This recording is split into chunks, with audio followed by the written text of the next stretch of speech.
रात का वक्त था। चारों ओर अंधेरा पसरा हुआ था। एक छोटे से गांव में जहां केवल कुछ ही घर थे, एक अजीब सी सन्नाटी छाई हुई थी। वहां रहने वाले लोग हमेशा शाम के बाद घर के भीतर ही रहते थे, क्योंकि रात होते ही एक अजीब सी डरावनी खामोशी गांव को घेर लेती थी। लोग कहते थे कि गांव के बाहरी हिस्से में एक पुरानी हवेली है जो सदियों से खंडहर में तब्दील हो चुकी है। उस हवेली के बारे में लोग बहुत कम बात करते थे, क्योंकि उसके बारे में कुछ खौफनाक कहानियां फैल चुकी थीं। गांव में एक लड़का था जिसका नाम रवि था। वह काफी साहसी और जिज्ञासु था। उसे हमेशा नई चीजें जानने का शौक था और यह खौफनाक हवेली उसे हमेशा से आकर्षित करती थी। एक दिन उसने ठान लिया कि वह हवेली में जाएगा और उसकी सच्चाई का पता लगाएगा। उसकी यह योजना गांव वालों के लिए एक चेतावनी थी, लेकिन रवि ने किसी की नहीं सुनी। रात का समय था जब रवि अपने दोस्तों के साथ हवेली की तरफ बढ़ने लगा। अंधेरे में लकड़ी की पुरानी खिड़कियां और दरवाजे दरकते हुए नजर आ रहे थे। हवेली के अंदर घुसते ही उसे ऐसा लगा जैसे कोई अनजानी ताकत उसे अंदर खींच रही हो। हवा में अजीब सी गंध थी, जैसे सड़ती हुई लकड़ी और मिट्टी की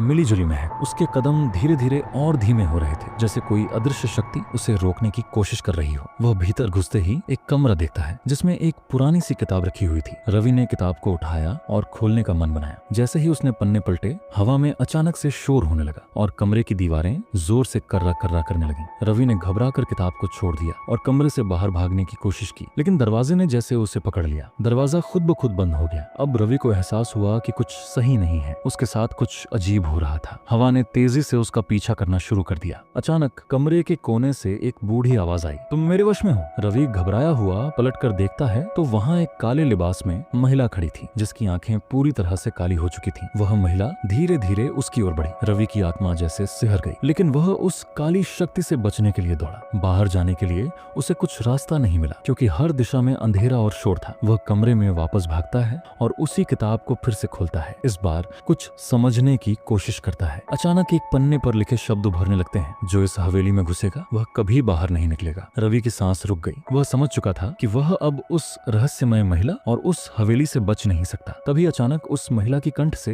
एक भयावह हंसी गूंजने लगी और वह हवेली के हर कोने में गूंजने लगी। रवि ने घबराकर आंखें बंद की और जोर से चिल्लाया, मैं बचना चाहता हूँ, मुझे छोड़ दो। आखिरकार एक तेज तूफान आया और हवा ने जैसे उसकी आवाज को चुप करा दिया। जब तूफान खत्म हुआ तो हवेली में सब कुछ शांत था। रवि अब हवेली के भीतर ही खो चुका था। उसकी चीखें, उसकी पुकारें सब गुम हो चुकी थीं। गांव वालों को अगले दिन उसकी तलाश में कुछ नहीं मिला। हवेली अब भी खड़ी थी, लेकिन उसके अंदर का डर और रहस्य जस का तस बना हुआ था। और फिर से गांव में रात का अंधेरा और भी घना हो गया था, क्योंकि अब और कोई भी उस हवेली के पास जाने की हिम्मत नहीं करता था। उस काली रात का साया फिर से लौट आया था और हर किसी को यह यकीन था कि हवेली में अभी भी रवि की आत्मा बुरी तरह से बंधी हुई है।